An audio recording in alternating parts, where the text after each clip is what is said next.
네, 우리 다 함께 나서서 오늘 말씀 공부하시겠습니다. 오늘 말씀은 데살로니가서 3장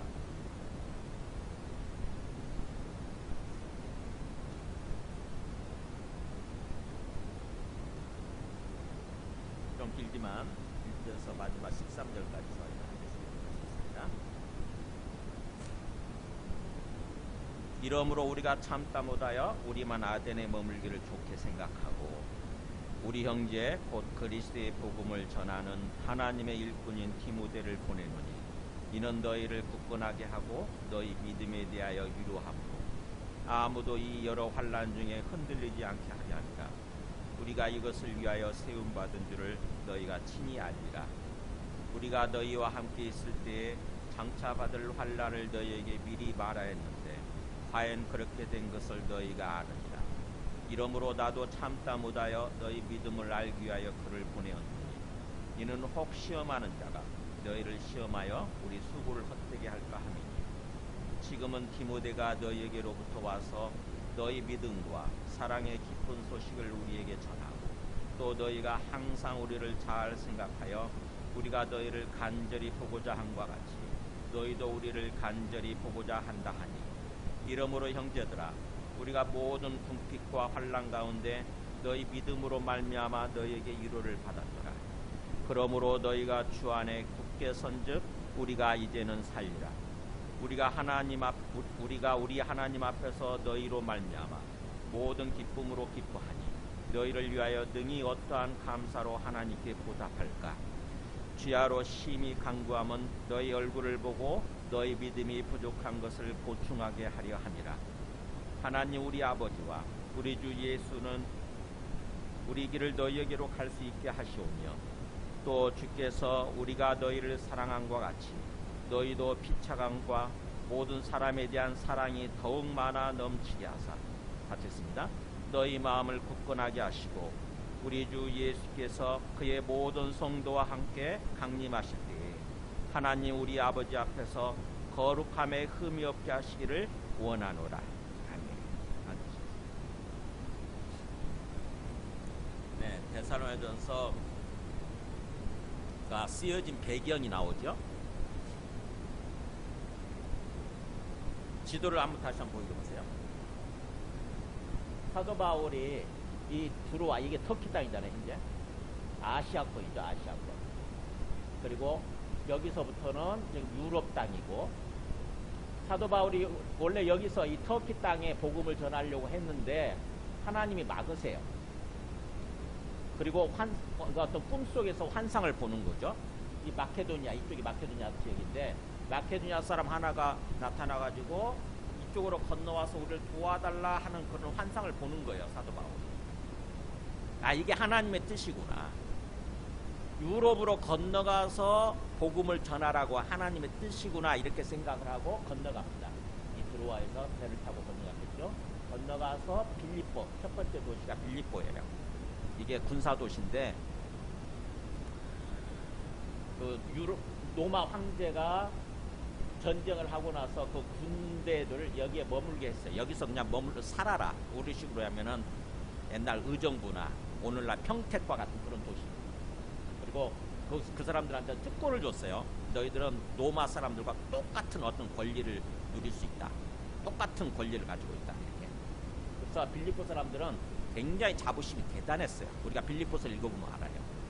굉장히 자부심이 아주 대단한 사람들입니다. 그래서 빌립보에서 복음을 전하고 그랬는데 유대인들이 일어나서 핍박을 하는 거죠. 복음을 전하지 못하도록. 그래서 거기서 쫓겨나서 데살로니가로 가요. 그러니까 데살로니가에 가서 이제 몇 주 동안 복음을 전했다고요? 3주 동안. 3주 동안 복음을 전하고 거기서도 또 유대인들 때문에 쫓겨납니다. 그래서 베레아로 가서 복음을 전하고 나중에 아테네로 굉장히 멀리 떨어졌네요. 베레아에서 아테네까지 가는 거예요. 이게 아테네가 우리 성경에서는 아덴이라고 되어 있는 거 오늘 1절에 아테네 그리스 수도죠. 그래서 아테네에 도착해가지고 이곳에서 생각하니까 걱정이 되는 거예요. 이게 베레아 사람도 걱정이 됐을 거고 데살로니가 사람도 걱정이 됐겠죠. 특히 데살로니가 사람들 3주밖에 불과 복음을 전하지 않았기 때문에 저 사람들 믿음 안에 과연 서 있을까? 완전히 어떤 그 믿음 안에서 무너지지 않을까? 그게 걱정이 되는 거예요. 그래서 누구를 보내냐면은 디모데를 보냈다. 디모데가 어떤 사람이냐?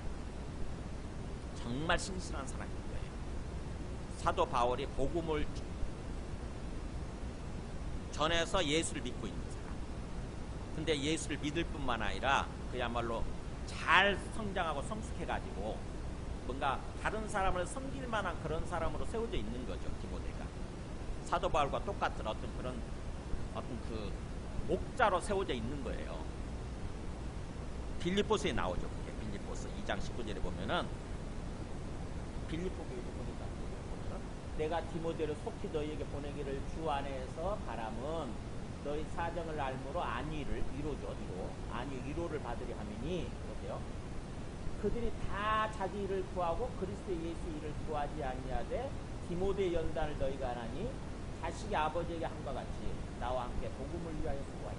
그러니까 디모데는 어떤 사람이냐면은 다른 사람들과는 다르게 다른 사람들은 다 자기 일을 구한다고 했어요. 뭐냐면은 자기 인생을 사는 거죠. 주님을 위해서 인생을 사는 것이 아니라 그냥 자기 인생 자기밖에 모르는 거예요.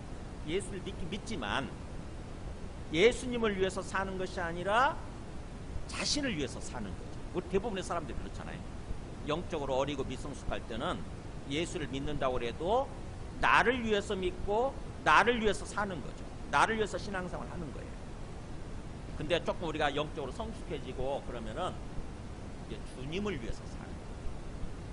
주님의 일을 위해서 주님의 기뻐하시는 뜻을 위해서 사는 거예요. 근데 디모데가 그렇게 세워져 있다는 거예요. 다 자기 일을 구하는데 디모데만은 그리스도 예수를 이 일을 구하는 그런 삶을 사는 거예요. 디모데가 그렇게 연단받았다는 거죠. 그래서 나와 함께 복음을 위하여 수고하였느니라 그러잖아요. 디모데는 복음을 위해서 섬기면서 사는 사람. 그러니까 사도 바울 입장에서 자기 제자지만 자기 영적 아들이고 제자지만 디모데를 볼 때는 굉장히 마음이 안심이 되는 거죠. 신뢰가 되는 거예요. 신뢰. 그래서 디모데를 파송한 것입니다.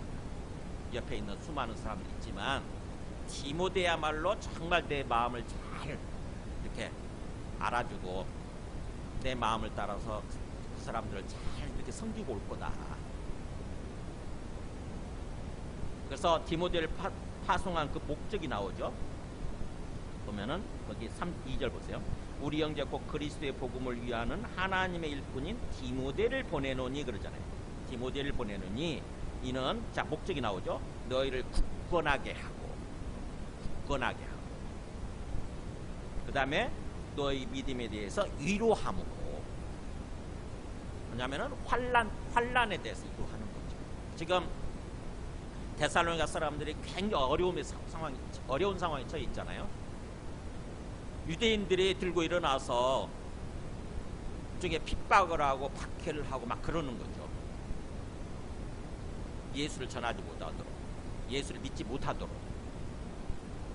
그게 환란이에요. 환란, 고난.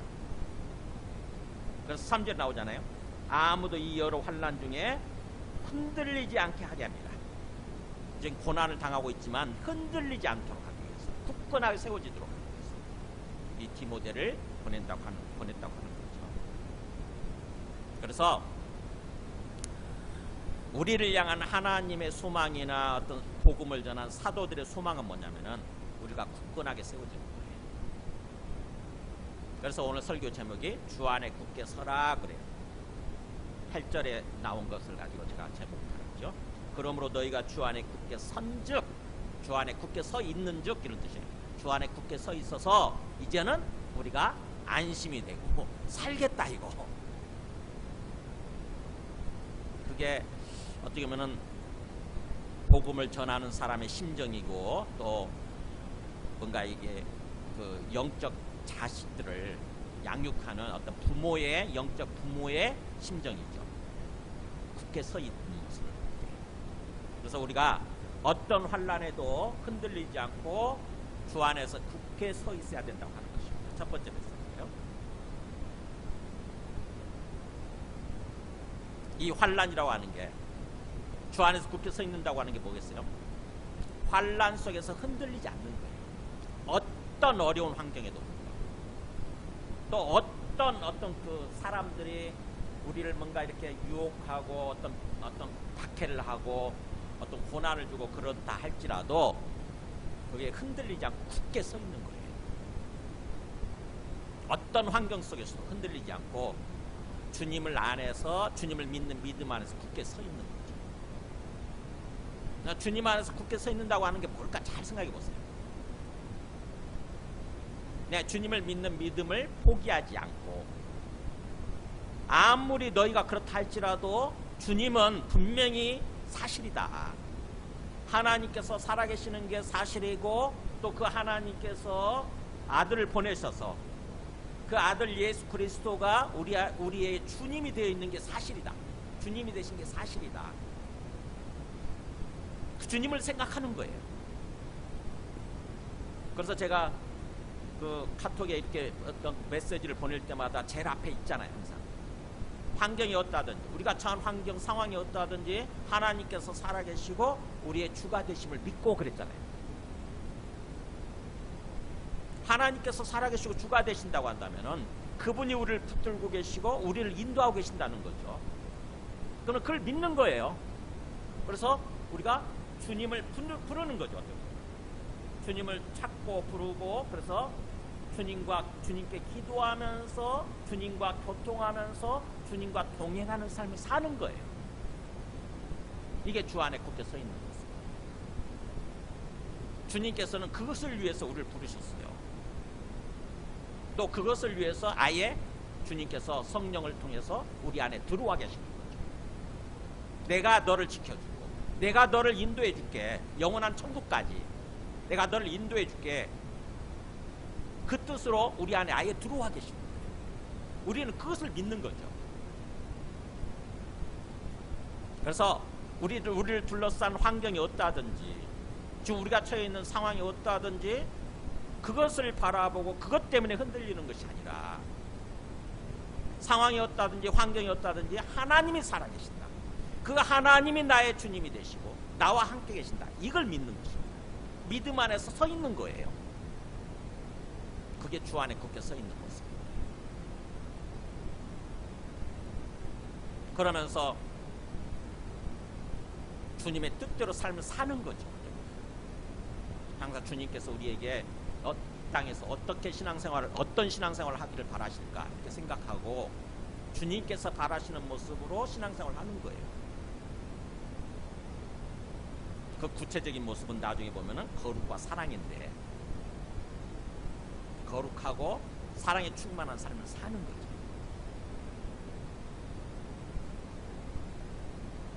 그래서 우리가 당하는 이 환란 있잖아요. 이 환란에 대해서 주님의 관점에서 생각할 수 있어야 우리가 이 환란에 이렇게 뭔가 환란을 맞이했을 때 당황하거나 아니면 흔들리지 않는다고 하는 것입니다.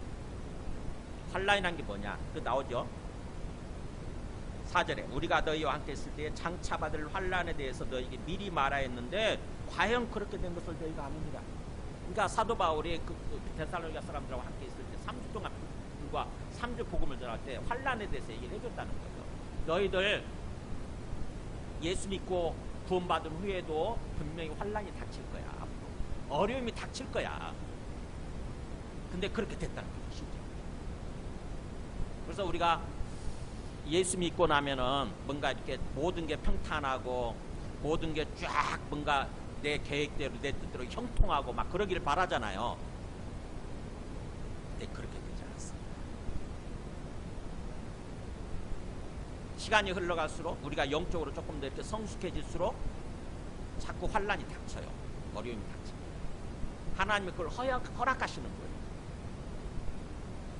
왜 그럴까요? 환란을 막아주시면 좋을 것 같잖아요. 근데 왜 안 막아주시고 허락하실까? 하나님은 그 환란을 허락하신 목적이 있어요. 우리를 연단시키기 위해서. 연단시킨다고 하는 것은 우리 마음이 순수해지는 거예요. 우리의 믿는 믿음이 순수해지는 것입니다. 환난을 닥치지 않으면, 고난을 겪지 않으면 우리 마음이 교만해져요. 우리 마음이 높아지고 그냥 내 계획한 대로, 내 마음대로, 내 욕심대로 막 될 것처럼 생각이 되니까, 그렇게 되면은 마치 어느 순간에 내 인생에 내가 주인인 것처럼 그렇게 살지. 입으로는 주여 주여 부르면서도 내 인생에 내가 주인이냐, 세상에 내가 주인이냐, 그런 식으로 교만해져 가지고 마음이 높아진 모습으로 삶을 사는 거예요. 그러면은 하나님이 주님 되시지 못하잖아요. 주님이 온전히 주님 되시지 않잖아요. 그래서 고난을 허락하시고, 로마서에서도 그렇게 얘기를 하죠. 로마서 8장 17절에도 사도 바울이 우리가 그와 함께 영광을 받기 위하여 고난도 함께 받아야 할 것이니라 라고 단정적으로 얘기하잖아요. 장차 우리가 예수님과 함께, 그리스도와 함께 영광 받기 위해서, 그리스도와 함께 영광 받는다는 게 뭐예요? 나중에 주님 재림하실 때 우리가 영광스러운 모습으로 변화되는 거죠. 다시는 죽지 않는, 다시는 썩지 않는 모습으로 변화되고, 또는 죽었다고, 그때 죽어있다고 한다면 부활하는 거죠. 부활하는 거야. 하나님의 모습으로, 그리스도의 모습으로 부활하는 거예요. 부활해가지고 주님과 함께 천국에서 영원히 살게 되는 거예요. 그게 영광이에요. 영광. 우리가 그와 함께 영광을 받기 위하여 이 땅에서는 고난도, 예수님이 고난 받으셨던 것처럼 예수님과 함께 고난도 그렇게 받아야 된다. 그러니까 고난이라고 하는 것은 피할 수 있는 게 아니에요. 하나님은 허락하시는 거예요. 고난을 통해서 우리를 자꾸 빚어가시는 것입니다. 자꾸 우리를 연단시키고 빚어가시는 거예요. 중요한 것은 이 고난을 맞이했을 때 우리가 고난을 바라보는 어떤 우리의 관점, 우리의 생각이 달라져야 되고, 뭐 올 게 왔네 이렇게 생각하면 돼요. 그러고 나서 고난을 허락하시는 오히려 그 주님을 기뻐하는 거죠. 고난을 통해서 나를 빚어가시는 그 주님을 생각하고 기뻐하는 것입니다. 그래서 야고보 사도도 그런 얘기를 해요. 야고보서 1장 2절에 보면은 내 형제들아 너희가 여러 가지 시험을 당하거든 뭐라고 그래요? 온전히 기쁘게 얘기하라고 그러잖아요. 시험이 이게 환난이죠. 환난을 당하거든 오히려 그것 때문에 막 짜증내고 화나고 화내고 그 다음에 뭔가 이렇게 흔들리고 막 그러지 말고 오히려 기쁘게 얘기를 해. 기쁘게 생각하래. 그것도 온전히, 완전히 기쁘게 얘기를 하기 때문에 완전히 기쁘게. 왜? 나오잖아. 이유가 나오잖아. 이는 왜냐하면 너희 믿음의 시련이 인내를 만들어내는 줄 너희가 알미라. 뭐예요? 하나님이 인내심을 키우기 위해서, 우리 마음속에 있는 인내심을 키우기 위해서 이 고난을 허락하셨다는 거죠. 시험을 허락하셨다는 거죠. 어쩔 수 없이 우리가 인내하게 되잖아요. 그죠? 시험을 당하면, 고난을 당하면 어쩔 수 없어요. 이게 내가 막 싫어도 처음에는 악을 쓰고 막 그래도 결국에는 견뎌낼 수밖에 없어요. 그러면서 점차 내 마음속에 인내심이 키워지죠. 우리 마음이 뭔가 연당이 되고요, 순수해지면서 인내심이 키워집니다. 그 보세요. 그 인내를 온전히 이루었을 때, 인내를 온전히 이루라 그러죠. 끝까지 인내하라는 뜻이잖아요. 절대로 중간에 포기하지 말고 인내를 온전히 이루라. 그러면 이제 나오죠. 이제 읽어볼까요? 이는 너희로 온전하고 구비하여 조금도 부족함이 없게 하리라. 이거예요. 하나님의 최종 목적은 우리를 부족함이 없는 모습으로 온전하고 구비된 인격, 구비된 심령으로 만들기 위해서 고난을 허락하시고, 주님도 그게 좋겠어요. 위에서 주님도 사실은 괴롭겠지. 어떻게 보면 또 지켜보시는 거예요. 우리가 우리 자녀를 데리고 다니다가 자녀가 이렇게 넘어지면 어떻게 하죠? 지혜가 없는 부분은 곧바로 가서 이렇게 세워주지만, 좀 지혜로운 부분은 뭐예요?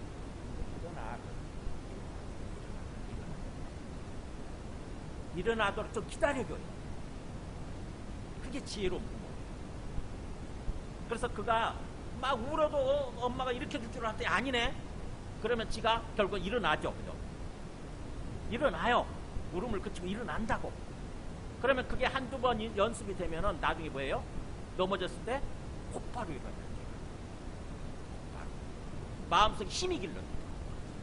그래서 나중에 성인이 돼가지고 세상 인생을 살아갈 때에 그보다 더 큰 어려움들을 닥치잖아요. 더 큰 어려움들을 얼마든지 극복하고 그 어려움 때문에 좌절하지 않고 그렇게 인생을 강한 모습으로 살고 승리하게 되는 거예요.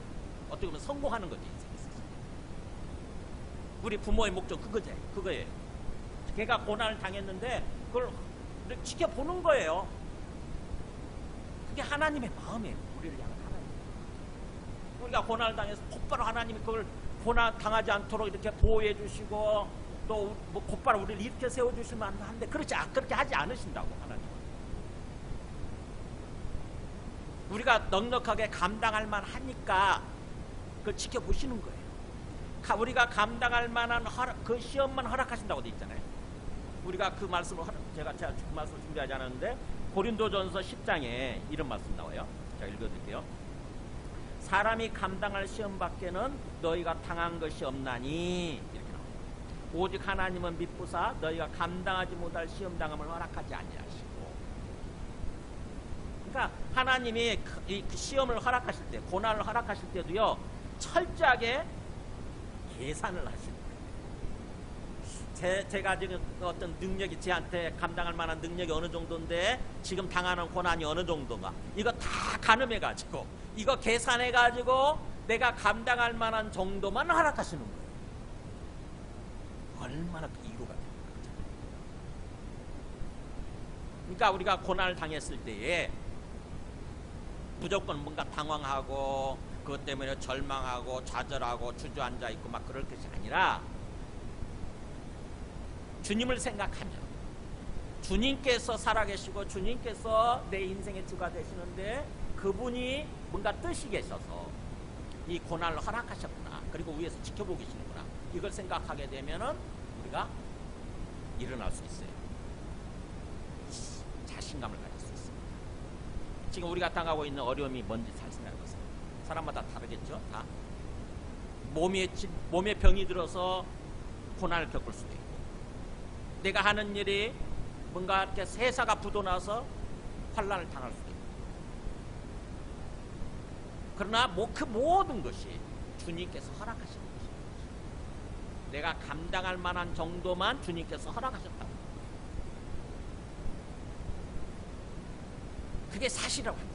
그게 주님의 뜻이라고 한다면 우리는 고난을 당했을 때 이 야고보 사도 얘기처럼 기쁘게 얘기할 수 있어요. 주님 감사합니다. 주님 감사합니다. 이 고난을 통해서 나를 또 한 번 이렇게 뭔가 영적으로 도약이 이루어질 수 있게 하십니다. 약적으로 뭔가 성장할 수 있도록 내가 뭔가 이렇게 성장할 수 있도록 그렇게 하시기 위해서 이 고난을 허락하셨구나라고 생각하고 주님께 눈물을 흘리면서도 감사할 수 있는 거예요. 주님 감사합니다. 주님 감사합니다. 그러면서 우리가 기쁘게 기쁘게 생각할 수 있습니다. 그래서 고난이라고 하는 것에 대해서 주님의 관점에서 이렇게 깊이 생각해 보시기 바랍니다. 성경은 그래서 굉장히 고난에 관한 얘기가 엄청 많죠, 그죠? 성경은요 고난에 관한 이야기가 엄청 많아요. 왜냐하면은 이 고난 때문에 우리가 완전히 무너질 수도 있고 아니면 주님의 관점에서 생각을 하면은 우리가 또 고난 때문에 오히려 강해지고 오히려 뭔가 주님께서 기뻐하시는 그런 사람이 될 수 있기 때문에 그걸 고난의 신학이라고 그래요. 주님의 관점에서 고난을 바라볼 줄 아는 것, 주님의 관점에서 고난을 생각할 줄 아는 것, 이게 중요한 거죠. 똑같은 고난을 당해도요 주님에 대한 믿음이 있어가지고 주님의 관점에서 그 고난을 해석을 하고 고난을 받아들이게 되면은 오히려 그 고난이 기회가 되는 거예요. 기회가. 진짜로 우리가 강해지고 진짜로 우리가 영적으로 성장하고 성숙해지고 진짜로 우리가 주님 안에서 이렇게 뭔가 형통하고 성공할 수 있는 정말 주님께서 기뻐하시는 그런 사람으로 세워질 수 있는 어떤 기회가 된다고 하는 것입니다. 근데 믿음이 없으면 그 고난 때문에 완전히 무너지죠. 완전히 절망하고 좌절하고 무너져 버립니다. 그러니까 그렇게 되지 않도록 이 고난에 대해서 지금 얘기를 하는 거고 사도 바울도 이 데살로니가 사람들이 이제 3주밖에 복음을 듣지 않았으니까 얼마나 걱정되겠어요. 아직 고난을 주님의 관점에서 생각할 줄 있지 이런 생각을 하는 거죠. 그래서 디모데를 보내서 그들에 대해서 위로하는 게 이렇게 격려하는 거예요. 격려하는 거. 야, 걱정하지 마. 걱정하지 마. 주님이 너를 붙들고 계셔. 주님이 살아계셔.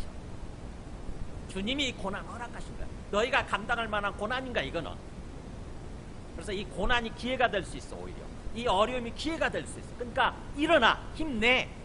이렇게 하기 위해서 디모데를 보냈다. 그래서 5절에 나오죠. 이러므로 나도 참다 못하여 너희 믿음을 알기 위해서, 너희가 진짜로 제대로 믿고 있는지 믿음을 알기 위해서 그를 디모데를 보내었노니 이는 혹 시험하는 자가 너희를 시험하여 우리 수고를 헛되게 할까 합니다.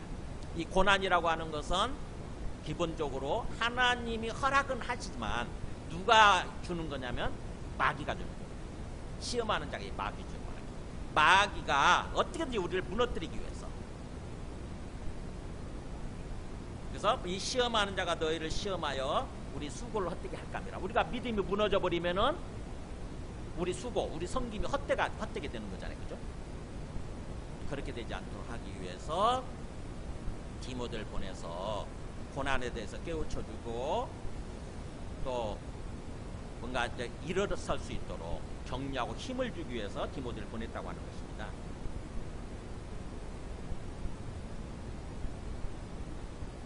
근데 디모데가 와서 놀랍게도요. 6절에 보니까 보세요. 지금은 디모데가 너희로부터 와서 너희 믿음과 사랑의 깊은 소식 우리에게 전하고. 그냥 놀라운 거예요. 디모데가 와서 보고를 하는데 이 사람들 절대로 믿음 안에서 무너지지 않았다는 거예요. 굳게 서 있다는 것입니다. 불과 3주밖에 복음을 듣지 않았는데 주님 안에 굳게 서 있대요. 너희 믿음과 사랑, 믿음 안에서 사랑하는 삶을 사는 거죠. 주님을 사랑하고 또 형제를 사랑하고 이렇게 사랑하는 삶을 사는 거예요. 그거를 전해주는 거예요. 그 사람들 대단합니다. 대단해요. 우리가 걱정하지 않아도 돼요. 너무너무 사도 바울이. 그래서 나오잖아요. 8절에. 이제 7절에 그랬죠. 그럼 이러므로 형제들아 우리가 모든 궁핍과 환난 가운데서도, 그러니까 지금 사도 바울이 처해 있는 환경도 만만치 않죠. 그죠? 궁핍이에요. 막 먹고 살 때 막 넉넉하고 그런 게 아니고 배 쩔쩔 굶는, 라면 먹고 사는 그런 환경인 거죠. 어떻게 보면 얼마나 힘들겠어요 그때. 여러 궁핍과 그 다음에 또 사도 바울도 환난을 당하고 있잖아요. 핍박을 당하고 있죠. 유대인들. 그래서 환난 가운데서도 너희 그 믿음의 소식, 너희 믿음의 그 소식을 말미암아 내가 너희로부터 위로를 받았다. 오히려 너희로부터 너희한테 위로를 받았다. 야, 저것들도 이제 복음 들은 이제 갓 태어난 지 얼마 안 돼. 저 사람들도 저렇게 믿음 안에서 굳건하게 서 있는데 그러면서 위로를 받았다. 그래서 8절에 그랬죠. 그러므로 너희가 주 안에 그렇게 굳게 서 있는즉 우리가 이제는 살겠다 그래요. 이제 안심이 됩니다. 그러니까 사도 바울의 그 마음이 어떤지 아시겠죠? 똑같습니다. 저도 목회자로서 여러분이 뭔가 아프다고 그러면 또 경제적으로 어렵다고 그러면 걱정이 돼요. 그래서 정말 혹시 그것 때문에 무너지지 않을까, 그것 때문에 흔들리지 않을까 그런 생각하고, 그때는요 어떤 그 소식을 듣는 그때는 정말 집중적으로 제가 기도해요. 나중에 이렇게 시간이 지나서 굳게 서 있는 걸 보면은 마음이 정말 기쁘고 안심이 되고 똑같은 고백을 하죠. 이제는 살겠다. 이렇게. 그냥 주님의 마음이에요. 이게 주님께서 우리를 바라보시면서 그런 마음을 보이십니다. 고난을 허락하시긴 하지만 혹시 그 고난 때문에 뭔가 무너지지 않을까, 완전히 실족하지 않을까, 이런 어떤 걱정을 하시죠. 근데 그 고난에 무너지지 않고 굳게 서 있다고 한다면은 주님께서 너무너무 기쁘시고 이렇게 또 위로를 받으시고 그렇게 됩니다. 그래서 오늘 이 세 가지 메시지가 있지만 두 가지만 전하려고 합니다. 첫 번째는 우리가 주 안에서 어떤 환경, 어떤 환난에도 불구하고 주님 안에 굳게 서 있어야 합니다. 그 다음에 두 번째는 기도예요. 기도. 그래서 사도 바울이 주야로 심히 간구하면 그랬죠. 10절에 주야로 심히 간구하면 너희 얼굴을 보고 너희 믿음이 부족한 것을 보충하게 하리 함이라. 그러면서 11절부터 13절까지가 기도 내용입니다. 내가 이렇게 기도한다 너희를. 그러니까는 우리가 어떻게 보면 주 안에서 굳게 서 있어야 되고 또 주 안에 굳게 세우는 그런 삶을 살아야 되는데 어떻게 보면 다른 사람들을 세우는 삶까지 나아가야 되는 거죠. 정말 우리가 영적으로 성장하고 성숙해져 가지고 궁극적으로는요, 우리가 생명을 낳고 복음을 전해서 다른 생명을 낳고 그 생명을 잘 기르고 양육하고 그 사람들을 또 이렇게 어떤 섬기는 사람으로 세우는, 사역자로 세우는 그런 삶을 살아야 돼요. 목자가 돼야 됩니다. 우리를 향한 주님의 어떤 목표, 주님의 소망은 그거예요. 거기까지 가는 거예요. 계속해서 어린아이 상태에 머물러 있는 것이 아니라 우리가 굳건하게 잘 성장을 해서 강한 사람으로 잘 성장을 하고 성인이 되어서 영적 성인이 되어가지고 어디를 가든지 주님의 복음을 전하고 그래서 그걸 통해서 생명을 낳고 그 생명을 키우는 거죠. 그 생명을 세우는 삶을 살기를 바라시는 거예요. 주님께서 그 사도들을 부를 때 구원을 위해서 부르셨겠지만 뭐라고 얘기하시냐면은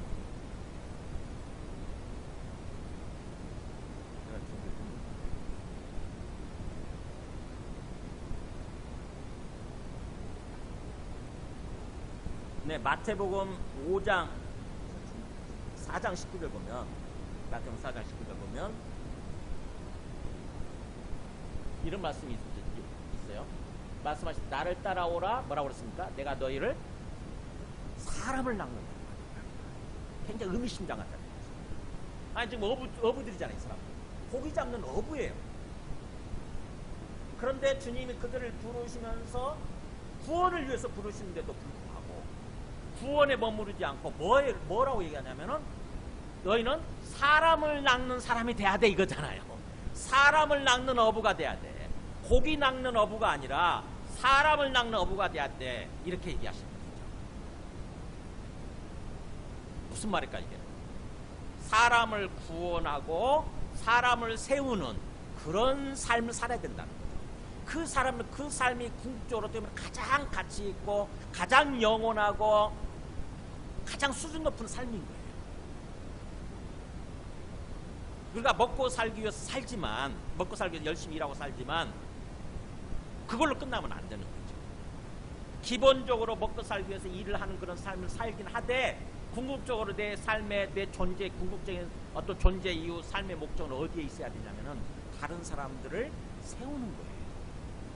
다른 사람을 세우는 삶을 살아요. 사람을 얻는 거죠. 영혼을 얻는 거예요. 하나님이 우리한테 그걸 바라셨죠. 창세기 1장 27절 보면 하나님이 처음 사람을 지으시고 나서 그렇게 말씀하시잖아요. 자기 형상대로 사람을 지으세요. 하나님은 자기 형상, 곧 하나님의 형상. 그 말은 하나님처럼 생각하고 하나님처럼 말을 하고 하나님처럼 살아가는 그런 사람으로 세운 거죠. 우리 인간이라고 하는 거죠. 즉 하나님을 닮은 존재, 그런 존재로 처음에 지으신 거예요. 그 하나님의 형상의 반대는 짐승의 형상이죠. 마귀의 형상이에요. 하나님을 떠나게 되면 우리가 짐승의 형상으로, 마귀의 형상으로, 형상이 그냥 모습이에요. 모습, 이미지. 마귀의 모습을 받아요. 그래서 하나님 처음 우리 인간을 지으실 때 하나님의 형상으로 지으시고 그러면서 남자와 여자를 창조하시는 거예요. 하나님은 남자 여자가 구분되어 있지 않지만 우리 인간을 지으실 때는 남자 여자를 구분해서 지으세요. 왜? 뭐 하기 위해서요? 나오죠. 생육하고 번성하는 거예요. 그러니까 우리가 뭐예요? 남자 여자가 있어야 생육하고 번성하는 거잖아요. 그래서 하나님이 그들에게 복을 주시면, 인간들에게 복을 주시면서, 이게 복된 삶이라는 거죠. 복을 주시면서 뭐라고 그러냐면은 생육하고 번성하여 땅에 충만하라. 그 다음에 땅을 정복하라. 모든 생물을 다스리라 이렇게.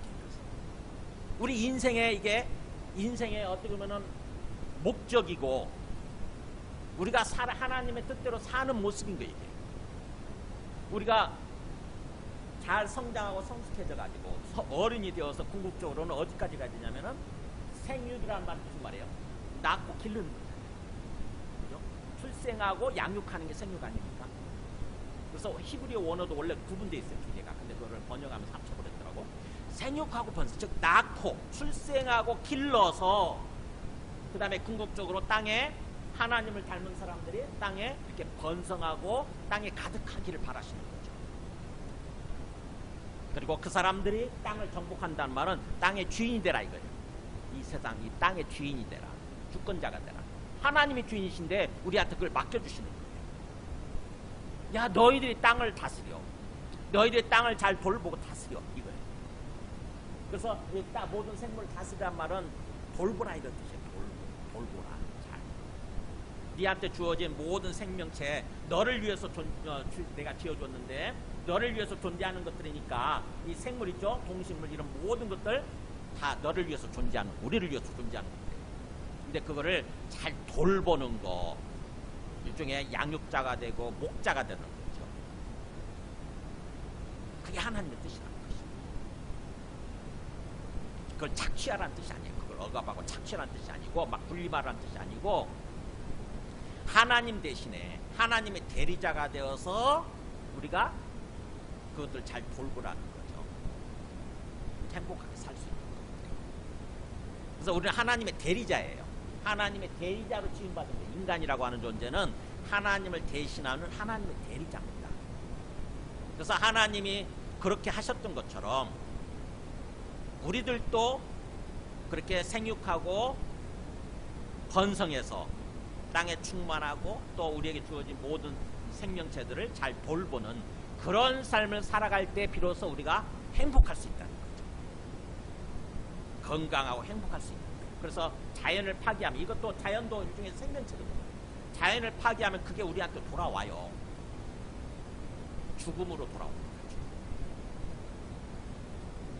그러니까 하나님을 잘 믿는다고 하는 것은 창조주 하나님의 관점까지 가는 거예요. 하나님이 왜 이 세상을 지으시고 또 우리를 지으시고 우리한테 이 세상을 맡겨주셨을까? 창조주 하나님의 관점에서 이 세상을 바라보고 이 세상을 잘 돌보고 그렇게까지 사는 거, 그게 하나님의 뜻입니다. 그래서 우리가 어떻게 보면은 그야말로 영적으로 잘 성장하고 성숙해져 가지고 궁극적으로는 다른 생명들을 낳고 다른 생명들을 잘 돌보고 다른 생명체들을 뭔가 또 이렇게 사도들처럼 그렇게 다른 사람들 돌보는 사람들까지 이렇게 세워주는 거, 소위 목자가 되는 거죠. 목자, 목양자가 되는 거예요. 목자라는 게 양을 돌보는 사람이잖아요. 목동이잖아요. 목동.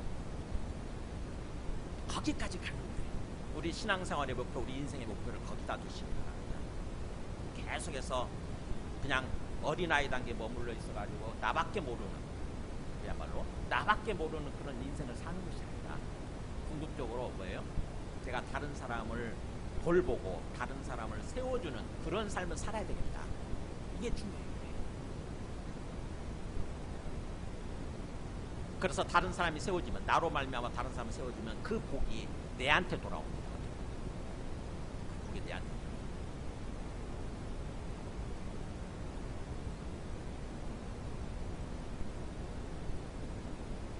나중에 다니엘서 12장 3절 보면 예수님이 재림하셔서 이제 완전 최종 심판할 때 이 이야기가 나와요. 그때란 말이야. 그때 예수님 재림하실 때예요. 그때 그러니까 예수 재림하실 때 때면 환란이 막 있게 될 텐데, 환란, 여러 가지 어려움들이 더 있다고 하는 거죠. 그러니까 예수님의 재림이 가까울수록 이 세상에서 환란은 더 심해져요. 그때에 너의 백성 중 책에 기록된 모든 자가 구원을 받을 것이다. 그러니까 하나님의 백성 중에 책에 기록된 모든 사람 다 구원을 받을 건데, 그때쯤에는 땅의 티끌 가운데서 자는 자 중에서 많은 사람이 깨어나 영생을 받는 자도 있겠고, 그러니까 땅의 티끌이란 꿀이죠. 땅의 흙 속에서 지금 죽어서 잠자고 있는 사람들 있죠. 죽어 있는 사람들, 시체가 되어서 그 사람들 중에서 깨어나서, 많은 사람이 깨어나서 영생을 받는 자가 있게, 구원받은 사람들, 그렇죠. 생전에 예수 믿고 구원받은 사람들은 그렇게 영생을 받게 될 거고, 그러나 수치를 당하여서 영원히 부끄러움을 당할 자도 있을 것입니다. 부활은 해요. 다 부활은 하는데 뭐예요? 영원한 부끄러움, 즉 영원한 고난 속으로 들어가는 거예요. 소위 불못 속으로 들어가는 거예요. 지옥으로 들어가는 거예요. 그런 사람도 있을 것이며, 그럴 때 보세요. 3절에 지혜 있는 자는 궁창의 빛과 같이 빛날 것이요 많은 사람을 옳은 대로 돌아오게 한 자는 별과 같이 영원토록 빛날. 자, 하나님이 보세요. 그때 지혜 있는 사람은 그 궁창 하늘에 하늘의 빛처럼 쫙 빛날 것이다. 근데 그 지혜 있는 사람 누구냐? 많은 사람을 옳은 대로 돌아오게 한 사람. 그러니까 사람들한테 막 복음을 전하고 그 사람들을 세우고 해서 많은 사람을 옳은 길로, 올바른 곳으로 돌아오게 한 사람. 그런 인생을 산 사람들은 뭐라고 했어요? 별과 같이 영원토록 빛나. 천국에서도 별과 같이 영원토록 빛나. 그러니까는 우리가 하나님께서, 아니 주님께서 사도들 부르면서 너는 사람을 낚는 어부가 되게 하리라, 이 한 그 목적이 뭔지 아시겠죠? 가장 가치 있는 인생, 가장 영원한 빛이 나는 인생, 그 인생을 살아야 된다. 그 인생을 살게 해주겠다라고 하는 그런 메시지. 하나님께서 우리 모두에게 그런 삶을 바라시는 거예요. 근데 세상은 지금 반대로 흘러가죠. 세상은 마귀가 이끌어가는 세상은 뭐예요? 야, 다 필요 없어. 너만 살면 돼. 너만 잘 먹고 잘 살면 돼. 다른 사람 신경 쓰지 말라고, 이렇게 자꾸 우리의 이기심을 부추겨. 우리의 개인적 이기심을 부추겨. 그래서 요즘 뭐예요? 분위기가, 사회 분위기가 웬만하면 결혼 안 하고, 웬만하면 자식 안 낳고, 이런 지금 분위기를 바꿔버렸잖아요. 마귀한테 넘어간 것입니다. 문화 자체가 사회 흐름입니다. 그래서 우리 교회가 앞장서서 어떻게 보면은 결혼을 장려하고 자식 낳는 걸 장려하고 지금 그러고 있는 게 한쪽 교회에서 그러고 있는 게 장려하고 있습니다. 다행히도 지금 자식을 낳는 그게 좀 많아졌다고 그러더라고요. 비율이 좀 많다고. 아직 일은 안 됐지만 0.9까지 올라갔어요. 0.64까지 떨어졌다. 어쨌든 하나님께서 우리한테 그걸 바라신다고 하는 것입니다. 영적으로 우리가 어디 가서 복음을 전해서 생명체를 낳고 그 생명을 잘 기르고 양육하고, 그래서 그 사람을 또 사역자로 다른 사람을 섬길 수 있는 사람으로 세워주는 거기까지가 그런 삶을 바라신다고 하십니다. 그래서 또 그렇게 하는 가운데 세 번째 메시지는 기도예요. 기도. 그것을 위해서 기도하는 거죠. 사도 바울이 그 소식을 듣고 디모데로부터 데살로니가 사람들 소식을 듣고 너무너무 기쁘고 너무너무 주께 감사하고 그러면서 거기 그 구절에 그랬죠. 너무 감사한 거예요. 우리 하나님 앞에서 너희로 말미암아 모든 기쁨으로 기뻐 아니에요. 너무 모든 기쁨으로 기뻐한다고 했잖아요. 엄청난 기쁨, 최고의 기쁨으로 기뻐한다는 거죠. 그러면서 너희를 위해서 능히 어떠한 감사로 하나님께 보답할 수 있을까 고민하는 거예요. 너희를 위해서 내가 어떻게 하나님께 감사하지? 어떻게 해야지? 감사. 그러면서 이제 기도하는 거죠. 10절에 주야로 심히 간구하고, 밤낮으로 엄청나게 기도한다고 그러잖아요. 심이란 말이 극도로 이런 뜻이에요. 그것도 밤낮으로 심히 간구하는 거, 기도한다고 하는 거죠. 그래서 어떻게든지 너희 얼굴을 보고, 아직 어리니까 너희 믿음이 부족한 것, 너희 믿음이 연약한 것을 보충해 주고 싶어서. 그러면서 기도 내용이 나오죠. 첫 번째 기도 내용 보세요. 하나님 우리 아버지와 우리 주 예수는 우리 길을 너희에게로 갈 수 있게 하시오며, 뭐예요? 길을 열어달라는 거죠. 주님 도와주세요. 저 사람들 만날 수 있게, 그래서 저 사람들 뭔가 잘 양육할 수 있게, 잘 믿음을 다질 수 있게 뭔가 길을 열어주세요. 길을 쫙, 뭔가 길이 막 이렇게 막 뒤틀리고 왜곡이 됐는데 자꾸 사탄이 막았다고 그랬잖아요. 여러 번 가고자 했지만 길을 열어주세요. 이렇게. 그 다음에 두 번째 또 12절에 또 주께서 우리가 너희를 사랑함과 같이 너희도 피차감과 모든 사람에 대한 사랑이 더욱 많아 넘치게 하사 너희 마음을 굳건하게 하시고. 여기까지예요. 거기서 애매하게 끊어졌는데 거기까지가 12절이에요. 뭐예요? 사랑이에요. 사랑. 사랑을 놓고 기도합니다. 그러니까 저 사람들이 지금도 잘 사랑하고 있지만, 그렇죠? 엄청 이 사람들이 놀랍잖아요. 아직 어린데도 불구하고 잘 사랑하고 있다고 그랬잖아요. 그 9절, 4장 9절이 나오잖아요. 4장 9절에 형제 사랑에 관해서 너희에게 쓸 것이 없음은 너희들 자신이 하나님의 가르치심을 받아 서로 사랑합니다 그랬잖아요. 그러니까 이 사람들이 정말 사랑하는 어떤 그 사랑이 충만한 그런 사람들인데, 그럼에도 불구하고 더 기도하는 거죠. 우리가 너희를 사랑할 것 같이. 그러니까 사도 바울도 엄청 이 데살로니가 사람들 사랑한다는 거죠. 우리가 너희를 사랑할 것 같이 너희도 서로 간에, 피차 간에, 너희도 서로 간에 그렇게 사랑이 넘치고. 또 거기서 끝나지 않고 예수를 믿지 않는 사람이라 할지라도, 세상 사람들이라 할지라도 모든 사람에 대한 사랑이 더욱 많아 넘치게 하셔서 그렇게 해달라고 기도하는 거예요. 사랑이 그냥 많아지는 정도가 아니에요. 뭐랬어요? 더욱 많아 넘칠 정도로 광야를 돌게만 하고 광야를 통과하게 만들어요. 그 광야가 고난인 거죠. 고난의 시간이에요. 통과하게 만들어요. 그러니까 우리가 예수님 믿고 구원은 받았는데 고난의 시간을 견뎌야 되는 거예요. 환난의 시간을 통과해야 되는 거예요. 그 환난의 시간을 통과해서 궁극적으로 어떻게 쓰면 된다고요? 최종적으로 주님이 재림하시는 날 우리가 주님 앞에 선다고 하는 것입니다.